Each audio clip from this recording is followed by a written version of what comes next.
Jadi saya akan bermula dengan mengucapkan jutaan terima kasih dan perhargaan kepada Tan Sri Yang di-Pertua dan kepada Datuk Sri timbalan-timbalan Yang di-Pertua yang selalu memberi ruang dan pertimbangan yang sebaiknya kepada saya untuk berhujah.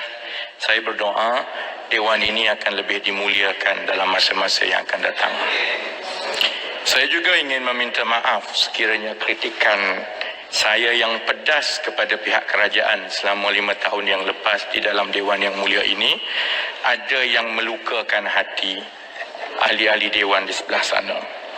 Saya tidak pernah ada perasaan benci, malah saya cukup senang juga dengan kawan-kawan dan sahabat-sahabat daripada sebelah sana yang turut bertukar-tukar kritikan. Kinabatangan tak ada hari ini, Lenggong pun tak ada, Tenggara, malah walaupun Tanjung Karang selalu juga mengkritik saya dengan keras, kami sebenarnya baik di luar. Tan Sri Yang di-Pertua, kritikan saya adalah atas amanah yang kita pikul. Dan sebagai wakil rakyat dan ahli parlimen, kita makan gaji dengan rakyat dalam keadaan mereka terpaksa menanggung beban yang berat. Tanggungjawab ahli-ahli Dewan Rakyat Pembangkang ialah memastikan bahawa kerajaan memegang amanah dengan sebaik-baiknya yang telah diberikan oleh rakyat. Oleh sebab itu saya tidak boleh terus lari dari membawa beberapa perkara yang sangat rapat dengan rakyat, apatah lagi dalam ucapan yang terakhir ini. Walaupun saya bersimpati dengan beban dan serangan yang terpaksa ditanggung oleh Yang Amat Berhormat Pekan, itu tidak akan mengurangkan teguran saya pada beliau walaupun ini ucapan yang terakhir, kerana kerajaan masih lagi terpaksa berhadapan dengan rakyat yang semakin tertekan, terutamanya akibat harga barang yang semakin tinggi. Dewan Yang Mulia, saya ingin ingatkan bahawa semasa Yang Amat Berhormat Pekan mula-mula menjadi Perdana Menteri dahulu, Yang Amat Berhormat Pekan mengisytiharkan perang terhadap subsidi. Pentadbiran beliau dalam tahun 2009 dan 2010 gah menjanjikan penghapusan subsidi untuk melunakkan kritikan-kritikan dan kebimbangan pelabur antarabangsa yang pada ketika itu bimbang dengan kadar hutang dan juga jumlah defisit belanjawan negara yang berpanjangan dan meruncing. Saya faham keperluan mana-mana kerajaan, Menteri Kewangan dan Perdana Menteri yang perlu menjaga penarafan hutang kita dengan izin Tan Sri Yang di-Pertua sovereign rating.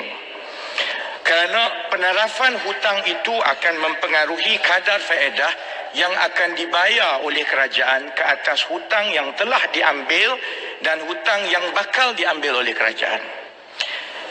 Tetapi kegilaan pentadbiran Yang Amat Berhormat Pekan menjaga penarafan hutang negara dengan mengambil jalan memotong subsidi yang kesannya akhirnya menekan rakyat agar itu membolehkan kerajaan berhutang dengan lebih banyak, itu adalah satu tindakan yang sangat-sangat tidak bertanggungjawab.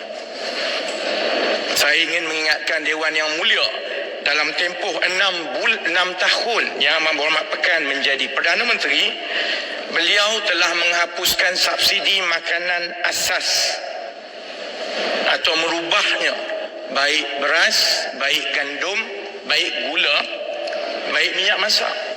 Yang Amat Berhormat Pekan juga telah menaikkan kadar elektrik. Yang Amat Berhormat Pekan dalam tempoh 6 tahun yang lalu menjadi Perdana Menteri yang pertama yang menghapuskan subsidi minyak dalam sejarah negara kita. Dan Yang Amat Berhormat Pekan juga telah mencipta sejarah sebagai Perdana Menteri yang pertama yang memperkenalkan GST. Tindakan-tindakan seperti inilah sebenarnya yang telah menyebabkan harga barang naik melambung. Bukan berita palsu, bukan salah peniaga Cina, bukan sebab peniaga-peniaga yang mengambil kesempatan. Ia adalah disebabkan tindakan bersiri oleh pentadbiran Yang Amat Berhormat Pekan yang menghapuskan subsidi satu demi satu, kemudiannya memperkenalkan pula GST dalam tempoh yang sama, dan itu terus menjadi beban kepada rakyat sehingga hari ini. Pandan. Sekiranya atas Gelugur boleh sekejap. Saya cuma nak minta penjelasan Pandan. Pandan ada menyebutkan tentang yang Amat Berhormat Perdana Menteri melupuskan subsidi bersiri dan sebagainya. Tapi Pandan setujukah bahawa itu adalah merupakan satu tindakan untuk penyelarasan ekonomi negara yang berlaku? Kemudian yang kedua, setujukah Pandan bahawa Yang Amat Berhormat Perdana Menteri juga telah memperkenalkan pelbagai kaedah skim yang terbaru dan bersifat semasa untuk membantu rakyat? Jadi perlu ulasan daripada Pandan, macam BRIM dan sebagainya. Terima kasih Tasik Gelugur. Semasa Yang Amat Berhormat Pekan mengumumkan ingin menghapuskan subsidi, ia diberi alasan sebagai ini satu keperluan untuk menyelaraskan bantuan kepada rakyat. Sebaliknya yang berlaku, Tasik Gelugur, ialah dengan memotong subsidi itu telah memberi peruntukan yang lebih yang sebahagian besarnya diheret ke dalam peruntukan Yang Amat Berhormat Pekan. Kemudian peruntukan yang lain yang dilebihkan hasil pemotongan subsidi itu ialah untuk dibazirkan di dalam projek-projek besar dan penanggungan hutang-hutang besar yang semua kita tahu salah satunya ialah 1MDB. Sebab itu dia bukan soal melaraskan subsidi dan memperkenalkan cara-cara baru untuk memberikan bantuan kepada rakyat. Itu tidak dipersoalkan. Kita perlu ambil gambaran menyeluruh bagaimana subsidi yang dipotong untuk mengheret peruntukan-peruntukan yang dahulunya diberikan terus kepada rakyat, kemudian ini disimpan oleh perbendaharaan untuk membayar projek-projek dan hutang-hutang yang membazir, yang tak ada kesan kepada rakyat. Kalau subsidi itu dipotong tetapi bantuan terus kepada rakyat itu berjaya mengurangkan bebanan rakyat, tidak menyebabkan kenaikan harga barang, saya tak rasa kita ada berdebat di dalam Dewan pada hari ini mengenai soal subsidi. Masalahnya yang ada pada kertas itu hanya cantik di kertas, yang dilaksanakan akhirnya rakyat yang terpaksa menanggung. Datuk Seri Yang di-Pertua, saya perlu teruskan kerana hanya ada 12 minit lagi. Jadi saya nak sambung juga ucapan saya dengan menjawab terus juga Tasik Gelugur tadi. Hanya 10 tahun lepas, hampir 10 tahun Yang Amat Berhormat Pekan mengisytiharkan perang ke atas subsidi, kini pentadbiran Yang Amat Berhormat Pekan juga yang tergila-gila dan galak mengaku mereka yang paling banyak bagi subsidi. Dulu dia kata subsidi teruk, sekarang dia mengaku yang ini subsidi, yang itu subsidi, yang ini subsidi. Apa lagi kamu nak ditanya kepada rakyat? Dana rakyat yang sudah pun sedikit kalau kita perhatikan sekarang, kini dibazirkan pula untuk menghasilkan iklan-iklan mahal dalam media untuk menunjukkan bagaimana pentadbiran Yang Amat Berhormat Pekan sebenarnya banyak bagi subsidi. Kalau tengok TV, ada saja anak orang sakit masuk hospital, nak bayar tak ada wang, kemudian doktor beritahu sebenarnya yang lain semua kajian dah bayar, kamu bayar 300 saja. Sekarang pentadbiran Yang Amat Berhormat Pekan juga yang galak mengaku dan menjulang-julang subsidi, sedangkan pada awal pentadbiran beliau dia juga yang mengisytiharkan perang terhadap subsidi. Kegilaan terbaru pentadbiran Yang Amat Berhormat Pekan dan ahli-ahli Dewan ada yang terbabit sama dalam kegilaan ini ialah menganjurkan karnival jualan murah di kerusi-kerusi parlimen yang Barisan Nasional rasa akan kalah. Jadi ada yang jual beras murah, ikan murah. Kalau di Selangor ada yang bagi ikan percuma, tetapi saya dimaklumkan dia ambil ikan daripada pembekal, dia tak bayar hutang pembekal. Dahsyat. Dulu Yang Amat Berhormat Pekan dan kawan-kawan daripada seberang sana mencemuh subsidi. Sekarang ini mereka juga yang berlumba-lumba cuba nak tunjukkan dia juga bagi subsidi. Dulu katanya subsidi ini buruk dan hanya menguntungkan orang-orang kaya saja.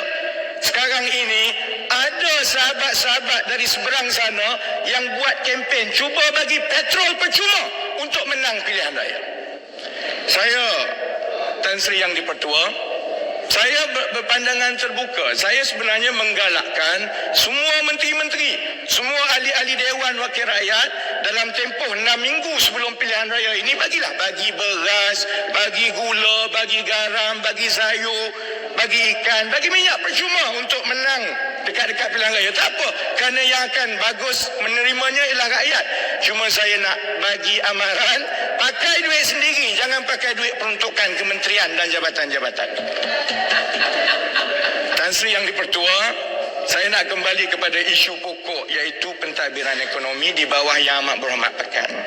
Semua yang saya sebut tadi, walaupun saya bersyukur sekarang ini satu dewan menerima bahawa subsidi itu penting, dia bukan jahat, subsidi ini menguntungkan rakyat biasa, tetapi memberi ikan percuma, bagi minyak percuma seminggu, 2 minggu sebelum pilihan raya tidak akan menyelesaikan masalah pokok ekonomi negara kita yang di bawah pentadbiran Yang Amat Berhormat Pekan telah menjerumuskan kita ke dalam keadaan sekarang. Punca kepada defisit, keberhutangan yang terlalu tinggi sehingga perbendaharaan terpaksa memotong subsidi dan peruntukan-peruntukan rakyat. Salahnya bukan subsidi, puncanya adalah ketirisan. Puncanya ialah salah urus tadbir kewangan negara, dan yang paling penting puncanya ialah penyelewengan dan pencurian harta rakyat. Sebab itu Yang Amat Berhormat Pekan perlu ambil tanggungjawab atas semua masalah ini, kerana sehingga sekarang 1MDB di bawah Yang Amat Berhormat Pekan masih secara perlahan-lahan dan diam-diam memindahkan hutang 1MDB kepada rakyat di belakang pengetahuan Dewan Yang Mulia ini. Saya telah sebut minggu lalu, Tan Sri Yang di-Pertua, bagaimana Yang Amat Berhormat Pekan sendiri mengakui di dalam jawapan parlimennya bahawa Kerajaan Persekutuan telah membeli semula tanah di Tun Razak Exchange yang sebelum ini diumumkan oleh 1MDB telah dijual kepada Mulia Group daripada Indonesia. Saya ingin ingatkan Dewan, 1MDB dulu dapat tanah di Tun Razak Exchange di Jalan Tun Razak ini pada harga yang cukup murah daripada Kerajaan Persekutuan. Apabila hutangnya terlalu tinggi dan terdesak, kemudian 1MDB menjualnya pula kepada Mulia Group daripada Indonesia dan telah diberikan diskaun yang sangat tinggi daripada harga yang diumumkan sebenarnya. Umum jual pada harga 665 juta. 2 tahun kemudian saya semak penyata kewangan yang diaudit. Sebenarnya yang dijual dibayar oleh Indonesia kepada 1MDB hanyalah 403 juta. Itu diskaun lebih kurang berapa tu? 30-40% daripada harga yang diumumkan. 2 tahun kemudian selepas pengumuman penjualan tanah kepada Indonesia, jual tanah kerajaan kepada Indonesia nak ambil wang untuk bayar hutang 1MDB. 2 tahun lepas itu, Kerajaan Malaysia mengaku di dalam jawapan parlimen bahawa Kerajaan Malaysia telah membeli balik 51% pegangan di dalam pembangunan menara yang 106 tingkat itu, yang pada kiraan saya harga 2 bilion yang dibayar bagi pegangan 51% itu adalah bersamaan dengan premium 12% lebih mahal daripada harga yang sepatutnya, ataupun lebih kurang 215 juta bagi lagi kepada Indonesia. Diskaun bagi 200 juta lebih, beli balik bayar lagi lebih mahal 215 juta daripada harga yang sepatutnya. Kalau bayar daripada poket Yang Amat Berhormat Pekan, saya tak kisah. Bayarnya ini dengan cara Kerajaan Persekutuan berhutang dengan HSBC untuk membayar 2 bilion ringgit ini, dan cara berhutang itu ialah Kerajaan Persekutuan menggadaikan keseluruhan kepentingan di dalam pembangunan menara itu kepada HSBC. Jadi maknanya apa dia?